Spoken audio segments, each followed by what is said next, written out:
1939년도에 시작된 제2차 세계대전은 세계의 힘의 균형을 완전히 바꿔버리고 말았습니다.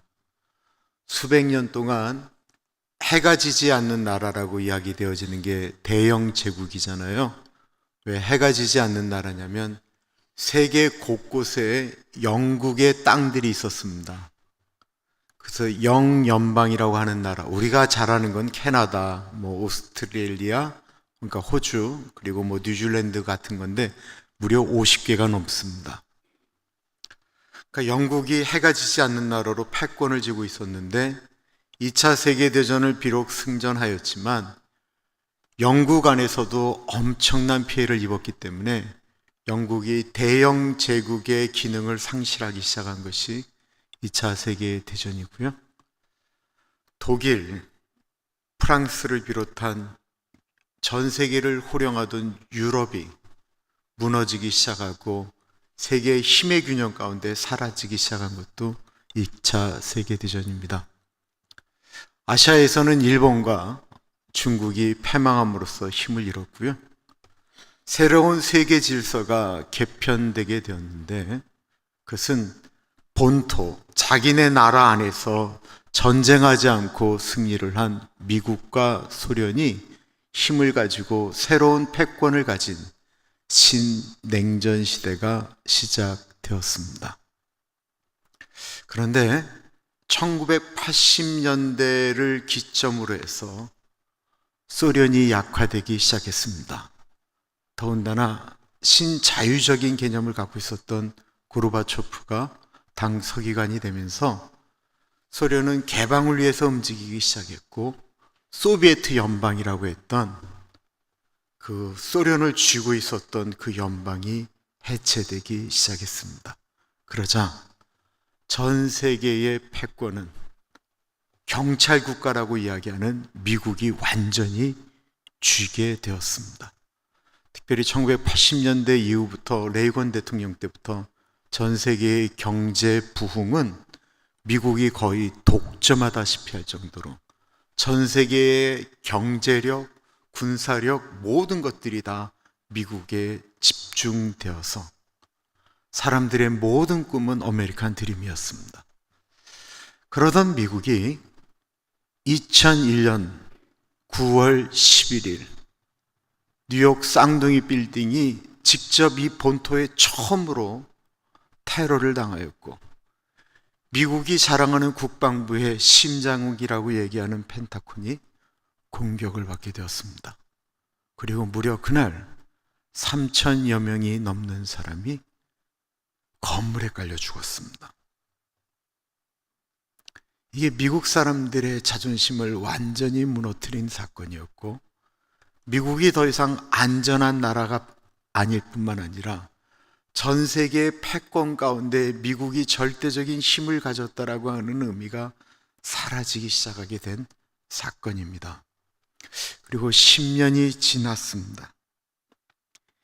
10년이 지난 2011년 9월 12일 이날이 주일이었거든요.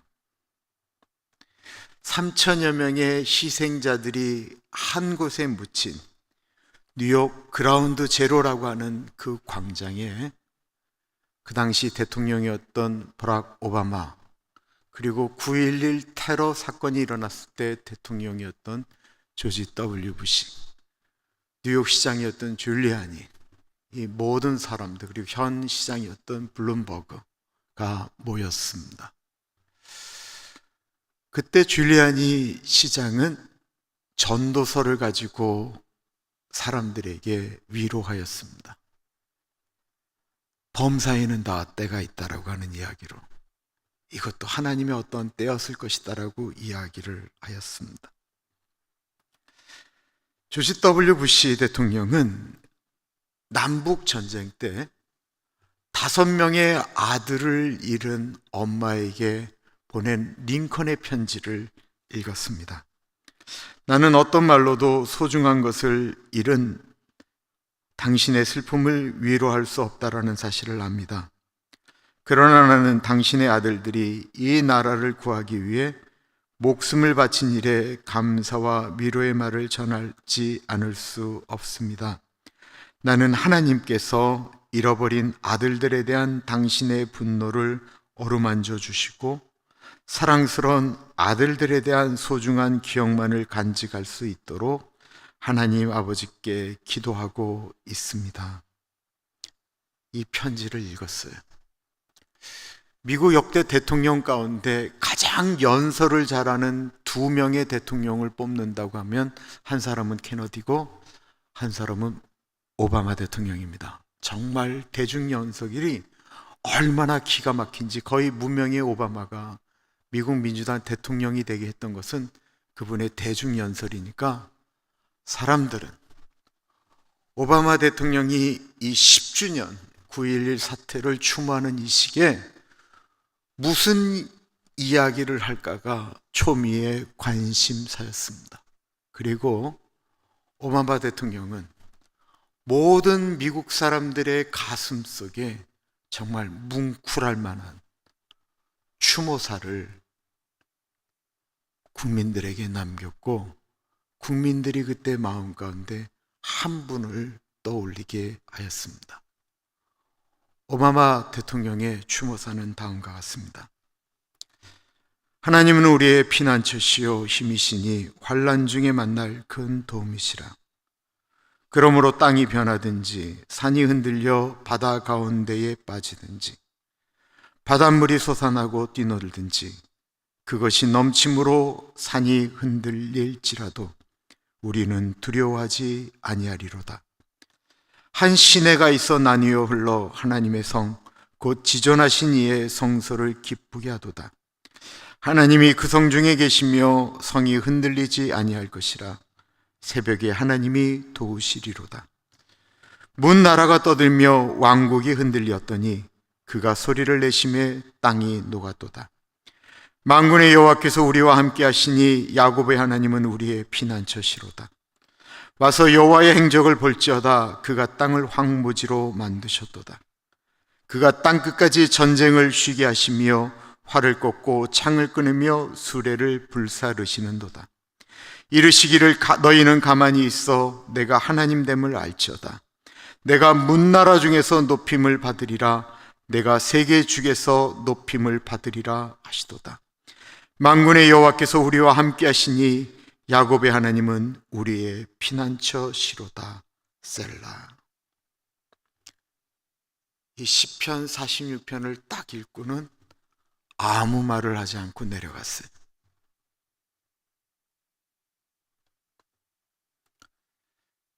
자존심이 완전히 무너진 미국 사람들에게 자존심을 세우라고 이야기한 것이 아니고 우리의 피난처가 누구냐라는 것이었습니다.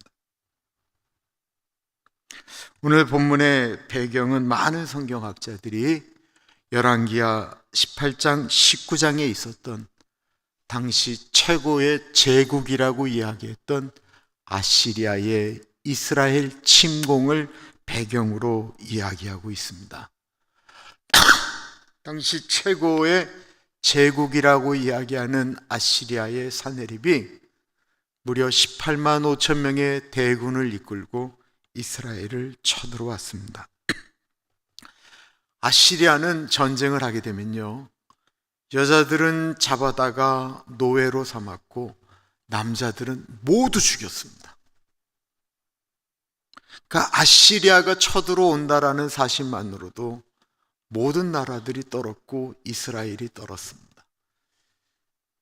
아시리아가 쳐들어오면서 이스라엘의 대표적인 성 몇 개를 치자 당시 왕이었던 히스기야는 은 300달란트, 금 30달란트, 그리고 하나님의 성전에 있었던 모든 금은보화를 다 아시리아 사네립 왕에게 바쳤습니다.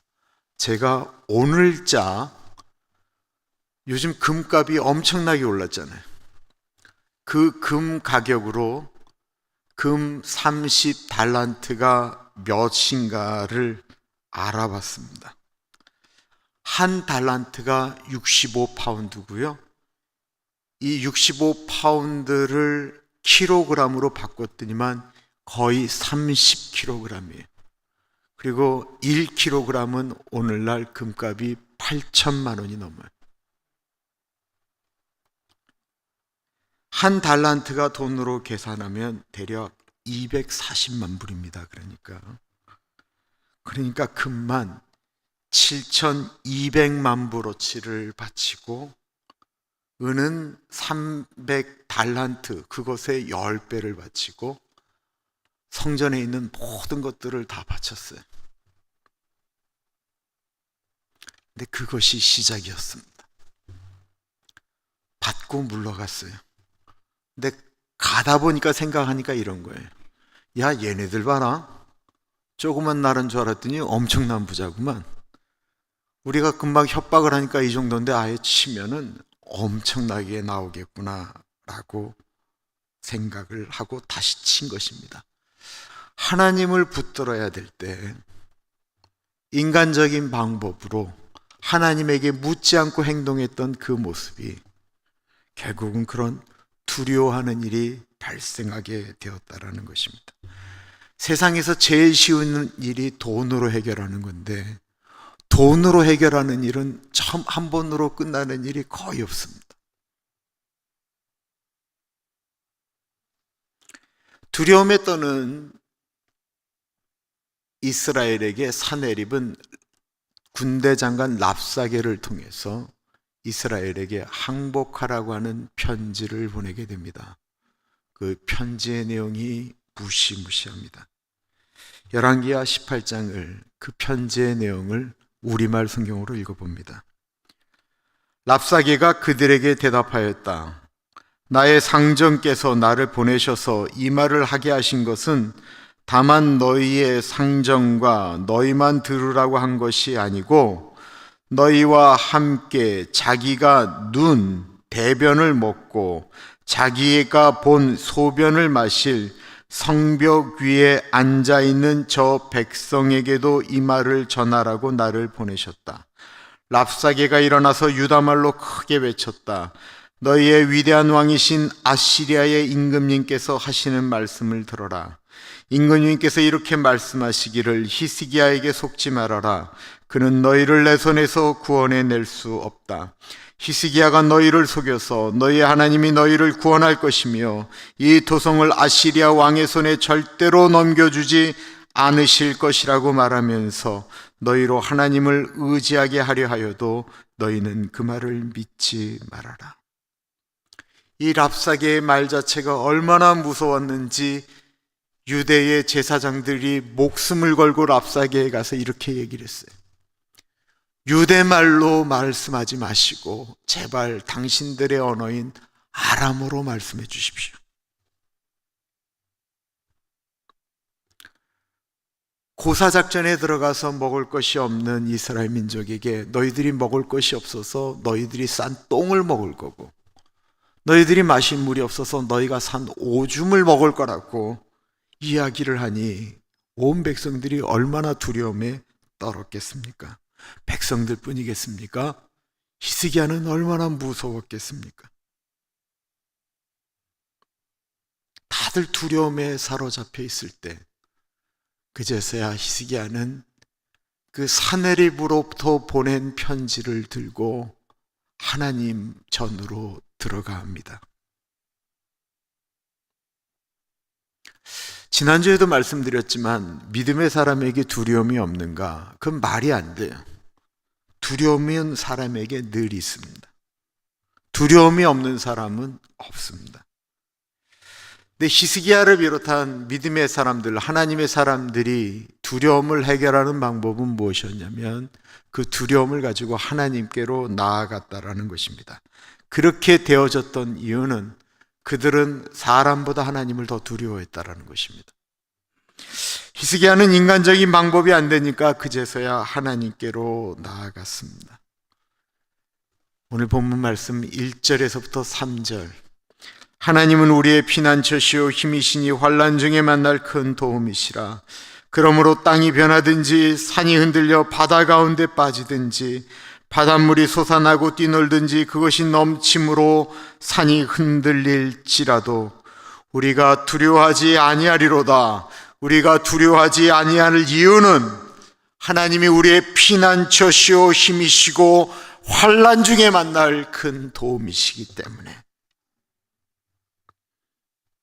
찰스 슬펄전 목사님이 이 시편 46편을 가리켜서 하나님을 향한 거룩한 신뢰의 노래라고 불렀고, 지난주에 설교 시간에 제가 잘못 말씀드렸는데 마틴 루터가 이 시편 46편, 그때 48편이라고 그랬거든요.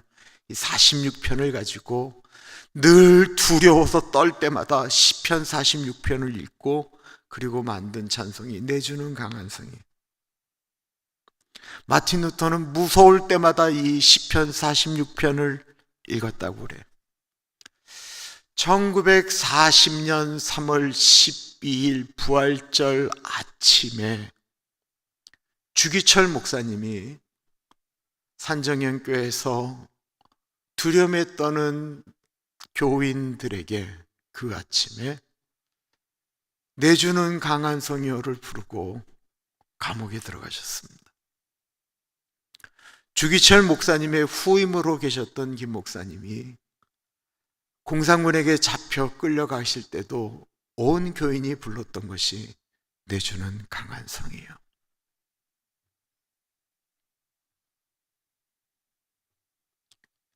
두려울 때마다 믿음의 사람들이 이 시편 46편을 묵상하였습니다. 히스기 왕이 하나님 앞에 산내림의 편지를 들고 통곡하며 울고 있을 때 이사야 선지자를 통해서 하나님의 말씀이 히스기야에게 도착합니다. 히스기야야 걱정하지 말아라. 내가 아시리아 군대가 예루살렘 성에 발도 들이지 못하게 할 것이다. 과연 그런 일이 정말로 일어났을까요? 5절과 6절입니다. 하나님이 그 성 중에 계시며 성이 흔들리지 아니할 것이라. 새벽에 하나님이 도우시리로다. 문 나라가 떠들며 왕국이 흔들렸더니 그가 소리를 내심에 땅이 녹았도다. 새벽에 하나님이 도우시리로다. 이것이 정말로 일어났을까요? 열왕기하 19장에 보면 이런 말씀이 있습니다. 이 밤에 여호와의 사자가 나와서 아수르 진영에서 군사 18만 5천 명을 친지라. 아침에 일찍이 일어나 보니 다 송장이 되었더라. 아수르 왕 사네립이 떠나 돌아가서 니느웨에 거주하더니 그가 그의 니드록의 신전에서 경배할 때에 아드람멜렉과 사레셀이 그를 칼로 쳐 죽이고 아라랏 땅으로 그들이 도망하며 그 아들 에살 핫돈이 대신하여 왕이 되니라.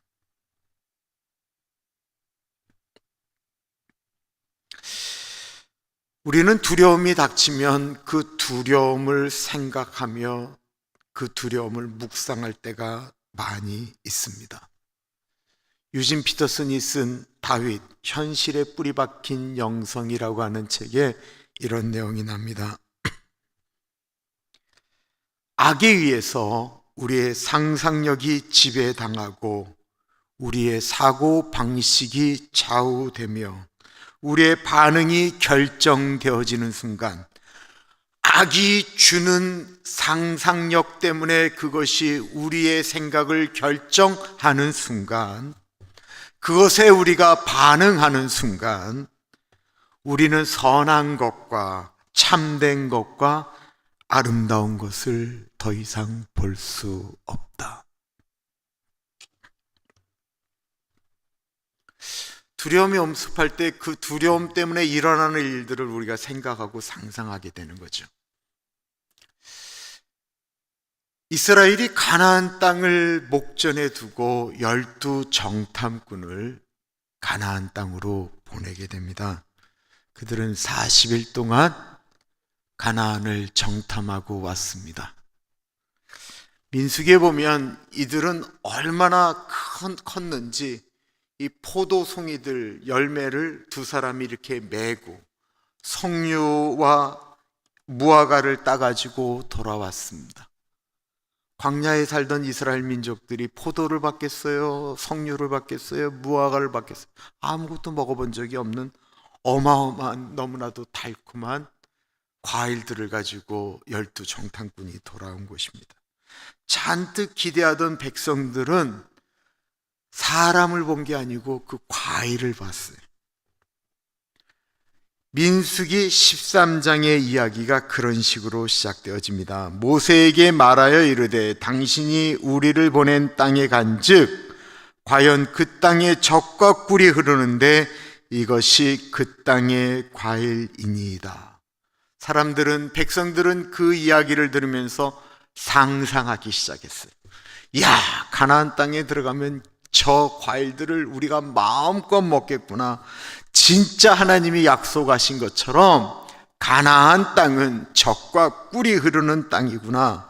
사람들은 멋진 상상을 하면서 12정탐꾼을 바라보았는데 10명의 정탐꾼이 이렇게 얘기를 합니다. 그러나 그 땅 거민은 강하고 그 성은 견고하고 클 뿐 아니라 우리는 거기서 거인인 아낙 자손을 보았습니다.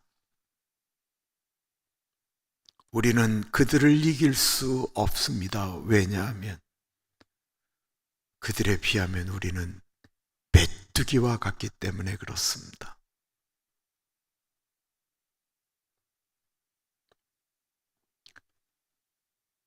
가나안을 보면서 맛있는 것을 먹을 것을 상상하던 이스라엘 백성들이 두려움에 사로잡히면서 그들은 또 다른 생각 가운데 들어가기 시작합니다. 모두 두려움에 사로잡히게 되었습니다. 우리가 살고 있는 이 땅은 영이 지배합니다. 그죠?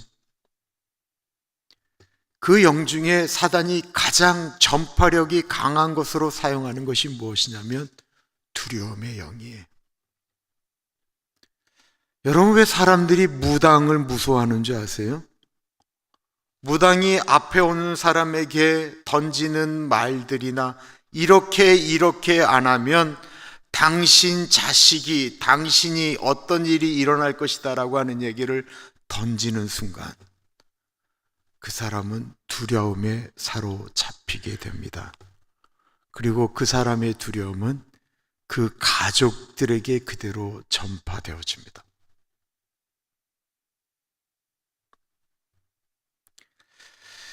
기도하는 사람들 중에도 어떤 것들을 자기가 기도하면서 느껴졌던 그 얘기를 자기의 영빨을 나타내려고 얘기하는지는 모르겠지만 그것이 조금의 과장이 들어가게 되면 사람들에게 두려움의 영으로 흘러가게 하는 사람들이 종종 있습니다. 기도하게 만드는 것이 아니고 두려움에 빠뜨리는 것입니다. 자신이 무슨 말을 하는지도 잘 모르는 거예요. 제가 지난번에도 한번 말씀드린 적이 있었는데 제가 처음 교회를 갔던 것이 일산에 엄청나게 큰 교회였어요.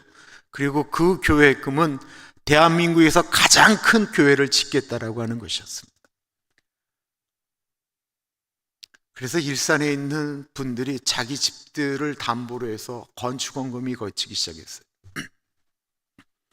목사님이 어떤 문제가 발생했는데 이게 그래도 조용히 묻어지는 게 아니고 어떤 해결 방법이 있었는데 매일 밤마다 철야하는 한 권사님이 계셨는데 그분이 기도하는 사람들에게 이렇게 얘기했어요.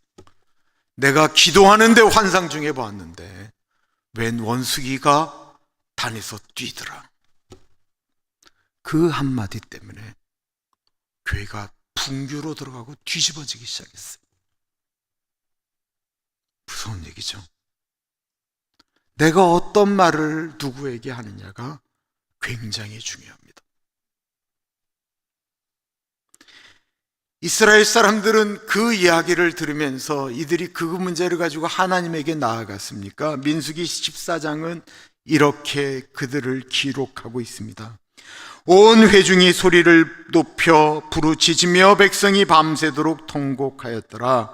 이스라엘 자손이 다 모세와 아론을 원망하며 온 회중이 그들에게 이르되 우리가 애굽 땅에서 죽었거나 이 광야에서 죽었으면 좋았을 것을 어찌하여 여호와가 우리를 그 땅으로 인도하여 칼에 쓰러지게 하려 하는가? 우리 처자가 서로 잡히리니 애굽으로 돌아가는 것이 낫지 아니하랴. 두려움에 사로잡힌 사람들이 엄마들이 울기 시작하자 애들이 울기 시작했고, 애들이 울자 아빠도 울고, 힘을 쓸 만한 용사들도 모두 다 울기 시작했습니다. 이 사람들이 하나님 앞에서 울었나요? 아니요, 자기들끼리 울었어요. 우리는 망했다라고 울었습니다. 그리고 차라리 우리가 애굽으로 돌아가자라고 말합니다. 두려움이 온다라고 해서 사람들이 다 하나님께로 나아가지 않습니다.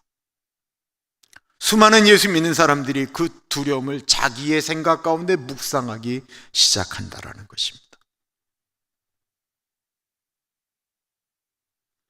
이들은 자신들의 상상 속에 들어와 있는 그 두려움을 묵상하고 그 일이 이루어질 것이다라고 생각한 그 결과 열흘이면 들어갈 가나안 땅을 무려 40년 동안이나 들어가지 못하고 광야에서 유리하게 되었습니다. 이유는 두려움을 묵상하고 하나님께로 나아가지 않았다라는 것입니다. 욥기에 보면 정말 이상한 이야기가 하나 나옵니다. 하나님을 잘 믿고 살던 부자 욥이 하루아침에 자식을 잃고 건강을 잃고 재산을 잃어버렸지요. 그런데 그 일이 일어났을 때 욥이 욥기 3장 25절에 이렇게 이야기하고 있습니다. 내가 두려워하는 그것이 내게 임하고 내가 무서워하는 그것이 내 몸에 미쳤구나. 그러니까 욥은 늘 그런 일이 일어나면 어떻게 하지? 늘 그런 일이 정말로 나에게 일어나면 얼마나 무서울까라고 하는 것을 묵상했던 그 일이, 갑자기 우리 애들이 죽으면 어떡하지? 갑자기 내가 갖고 있던 이 재산이 다 없어져 버리면 어떡하지? 내 몸이 무슨 병이 걸려서 죽을 뻔하면 어떡하지? 이거를 생각했다라는 것입니다. 그리고 그가 생각했던 그대로 일어났다라고 이 욥이 고백하고 있는 것입니다. 두려움이 계속해서 사로잡히면 마귀는 분명히 두려움의 영을 가지고 그를 사로잡습니다. 두려움의 영에 사로잡혀서 해결이 안 되면 그것이 우울증으로 깊어질 수도 있고요. 어쩔 때는 그것 때문에 귀신 들릴 수도 있습니다. 두려움의 정말 강력한 무기는, 두려움은 다른 사람들에게 전이가 된다는 것입니다. 아버지가 두려워하거나 엄마가 두려워하는 일들을 이야기하기 시작하면 아이들이 불안해합니다.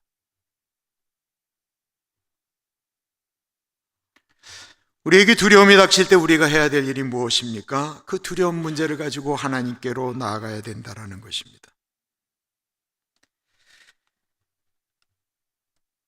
하나님은 나의 피할 바위이시라.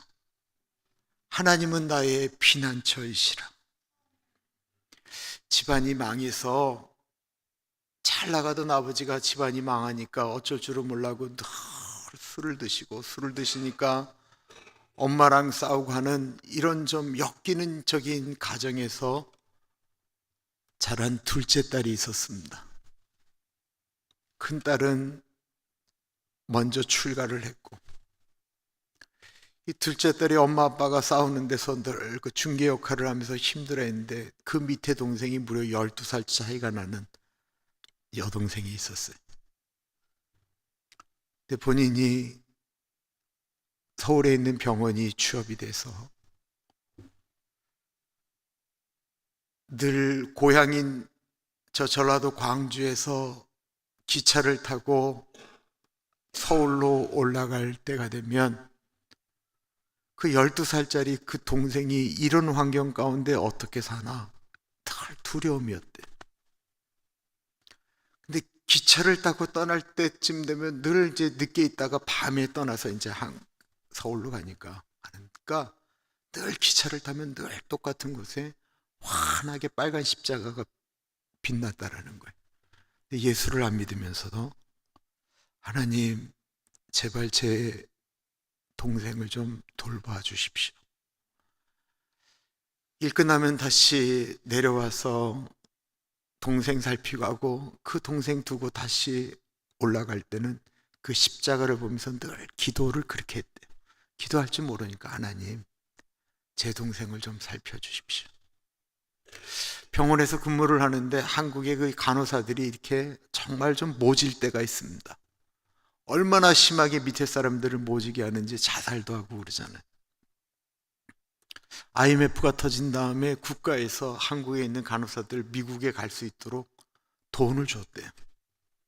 그러니까 한국은 소망이 없으니까 내가 미국에 와서 나의 길을 좀 개척해야 되겠다고 그러고 고민도 안 하고 덜썩 계약을 맺고 미국으로 들어오게 되었습니다. 청혼의 꿈을 꿈고 아메리칸 드림 미국에 왔는데 말도 안 되죠. 미국에 있는 그 간호사 되는 것도 쉽지 않죠.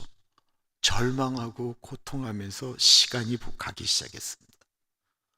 너무 두려우니까 여러 외국에서 모인 사람들 중에 한 친구가 내가 믿는 신학에 가자 그래서 쫓아간 곳이 이슬람 사원이었대. 이슬람 사원에 가서 뭐 자기는 믿는 게 없으니까 알라 신에게 기도하고, 근데 그 친구가 또 돼서 없어지고 나니까 이번에는 그 다음에는 부처님 믿는 친구가 있어서 그 친구를 따라서 절에 가고, 근데 그 친구도 없어지고, 그리고는 자기가 절망과 고독 가운데 이렇게 밑바닥으로 내려가고 있을 때 룸메이트였던 한 백인이 이렇게 얘기하더라는 거예요. 저 체프만 대학 이렇게 조그만 교회가 있는데 너하고 비슷한 사람들이 거기서 나오더라 라는 얘기를 해주더랍니다. 그래서 어느 날 새벽에 그 교회를 찾아갔습니다. 새벽에 교회에 들어가서 새벽 예배를 드리는데 예배를 드리고 나서 시컷 울다가 조용히 교회를 빠져나갔습니다. 그 다음 날도 와서 예배 드리고 시컷 울다가 그 교회를 떠나갔습니다. 그때 제가 그 교회 목사였습니다. 웬 젊은 여자가 와갖고 계속 흐느적거리는 거예요. 젊은 교회니까 젊은 여자가 와 있는 게 이상하지는 않았지만 그 조그만 교회에서 누가 새로 와서 우는데 제가 물어봐야 되는데 물을 수가 없어요. 그리고 우리 청년들이 그때 새벽 예배를 참 많이 나왔는데 어느 누구도 그 자매에게 가서 누구냐고 왜 우냐고 묻지를 않았습니다. 며칠을 그러다가 주일날 예배를 나왔습니다. 저희 교인들이 그때 어른들이 젊은 친구들을 가족으로 맞아주었습니다. 이 자매가 참 밝았어요. 잘 어울렸어요. 그리고 매주 목요일마다 한 자매랑 둘이서 저희 집에 와서 둘이서 저하고 성경 공부를 했었어요. 웃고 씩씩하고 뭐 아직 보이는 것이 없고 그랬지만 늘 씩씩한 자매였어요. 그러다가 미국 병원에 취업을 하게 되고 그리고 미국 남자를 만나서 결혼한 다음에 미국 교회를 가게 되었습니다.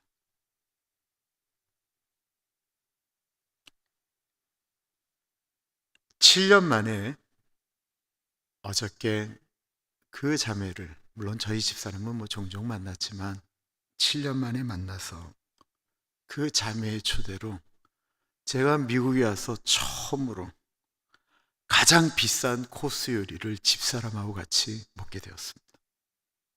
정말 제정신으로는 그 돈 갖고 먹을 수 없는 걸 먹었어요. 그러면서 그때 이야기를 들었어요.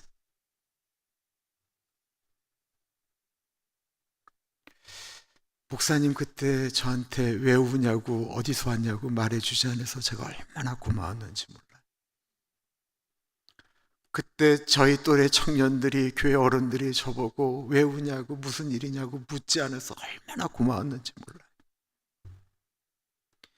제가 두려움에 떨고 어떻게 해야 될지 몰라 힘들고 방황할 때에 내가 머물렀던 거기에 그 오렌지 연합교회가 없었더라고 하면 제가 어떻게 됐을지 제가 모르겠어요. 제가 어저께 정말 행복했어요. 울고 있는 그 자매에게 왜 우냐고 묻지 않고 기다려준 청년들도 기억났고, 그 자매에게 아무 말 묻지 않고 식사 초대하고 같이 밥 먹고 그냥 웃고 떠들었던 어른들이 참 대단하다라는 생각이 들었습니다. 무엇보다 대단한 것이 정말 하나님이셨어요. 과거로부터의 얘기를 쭉 꺼는데 지금은 그때하고는 상상할 수 없는, 비교할 수 없는 인생으로 바뀌었을 뿐만 아니라 어떻게 하면 하나님에게, 하나님을 위해서 내가 살아야 되는가 라고 하는 것을 고민하는 여자로 변해 있었어요. 어떻게 하나님은 사람의 인생을 저렇게 바꾸어 놓으실까? 이유는 두려운 환경 가운데 있을 때 두려움을 가지고 두려움 상상 속으로 들어간 것이 아니고, 두려웠을 때 피난처 대신 하나님 앞으로 나았기 때문에 그렇습니다. 우리 인생 가운데 두려움이 왜 안 오겠습니까? 두려움은 인생 가운데 꼭 오는데, 두려움이 오면 하나님 앞으로 나아가서 하나님과 대면하면서 그것을 풀어가야 합니다. 하나님이 우리의 피난처라고 말씀하시는데 우리가 왜 두려움 가운데 있어야만 합니까? 10명은 우리가 메뚜기라고 하면서 자기 자신을 메뚜기라고 묵상을 했고, 여호수아와 갈렙은 저들은 우리의 밥이다라고 이야기했습니다.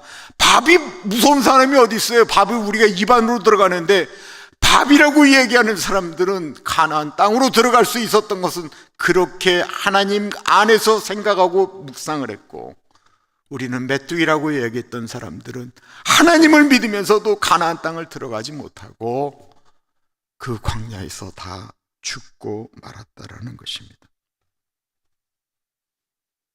시편 46편, 두려움이 닥칠 때마다 붙들고 묵상하시는, 여러분이 참 좋아하시는, 나는 시편 46편을 사랑합니다 라는 고백이 우리의 삶 가운데 있었으면 좋겠습니다. 두려움에 사로잡혀 한탄하시면 주변까지 어둡게 만듭니다. 그렇지 않으시려면 히스기야가 자신의 두려움을 가지고 나 무섭다라고 백성들 앞에서 이야기한 것이 아니고, 그 두려운 문제를 가지고 하나님 앞에 나아가서 해결했다라는 사실을 잊지 마십시오. 하나님은 우리의 피난처가 되십니다. 우리 말씀 가지고 우리 한번 기도하겠습니다. 혹시 우리 가운데 두려움이 있고 하나님 이 문제가 언제 해결되겠습니까? 그럼 그 문제 갖고 우리 하나님께 좀 아뢰는 시간을 갖도록 하겠습니다. 기도하겠습니다. 존귀하신 하나님, 하나님 기도합니다. 하나님 아버지, 주님,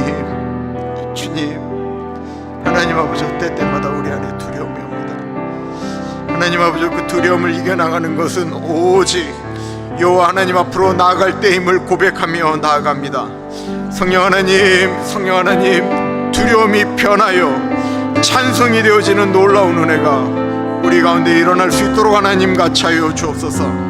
하나님 그 마음이 우리 안에 있기를 간절히 기도합니다.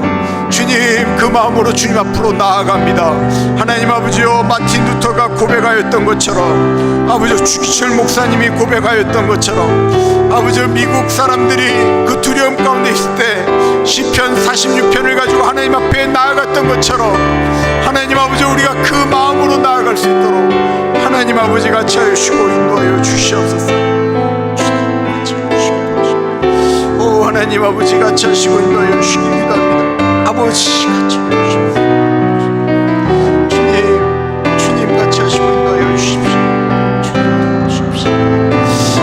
아버지를 신뢰하며 나아가오겠사오니 하나님 아버지 우리 피날 바위가 되어주시고 산성이 되어주시기를 간절히 기도합니다. 하나님 아버지여 우리가 주님을 바라봅니다. 아버지여 시편에 있는 말씀이 옛날의 말씀이 아닌 오늘날 우리의 말씀임을 붙들고 나아가오니 하나님 아버지 같이 하여 주옵소서. 두려움에 떠는 사람들에게 하나님 아버지 같이 하여 주시고 하나님 인도하여 주시기를 간절히 기도합니다. 성령 하나님 도와주옵소서. 아버지 같이 하여 주옵소서. 아버지 같이 하여 주옵소서. 하나님 같이 하여 주옵소서. 주님 도와주옵소서. 하나님 도와주옵소서.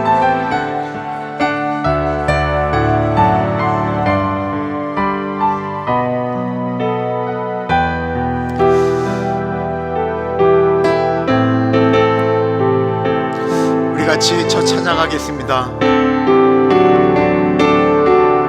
하나님은 우리의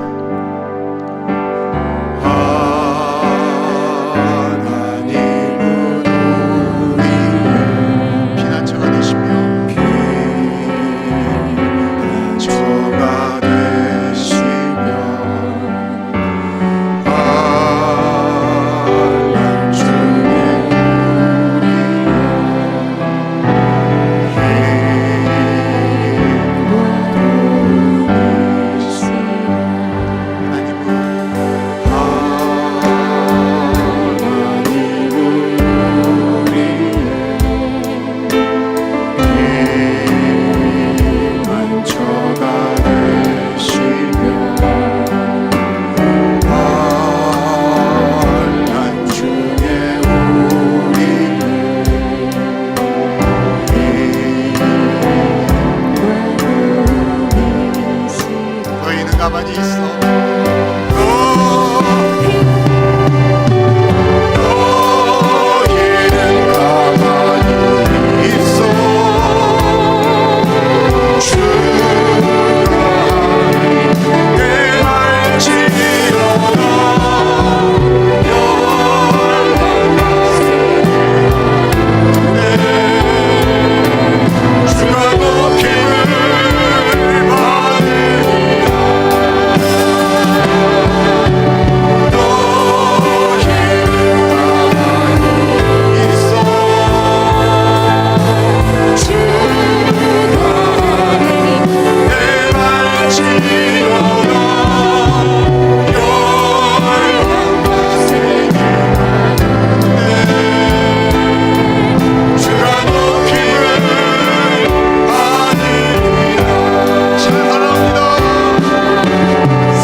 존귀하신 하나님,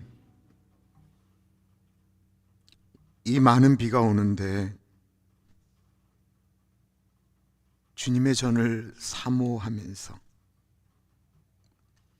주님 없으면 안 되는 줄 알기 때문에 하나님이 우리의 피난처이신 것을 고백하며 머리를 숙입니다.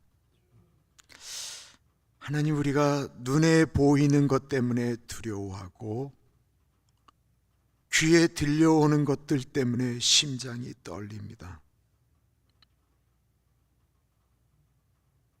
하나님 아버지,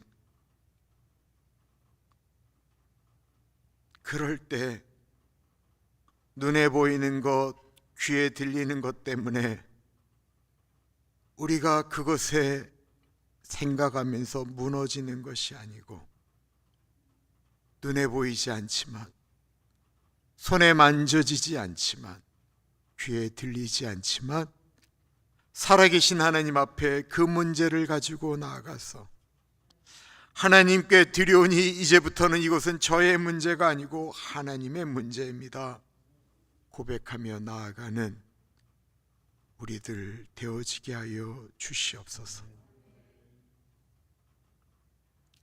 가시는 길도 하나님 지켜주셔서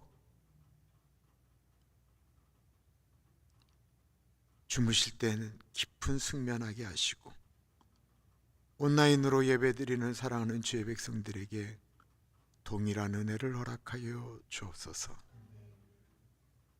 지금은 우리 주 예수 그리스도의 은혜와 우리를 너무나도 사랑하셔서 하나밖에 없는 아들을 넉넉하게 보내주신 하나님 아버지 그 크신 사랑하심과 성령 하나님의 감화감동 역사 충만 교통하심이, 하나님은 나의 피난처가 되십니다. 하나님, 그 두려움의 문제를 하나님께 드리고 하나님이 행하시는 일들을 기대하며 바라보는 우리가 되겠습니다. 다짐하는 사랑하는 주의 백성들 머리 위에 지금으로부터 영원토록 함께 하시기를 간절히 축원하옵나이다. 아멘.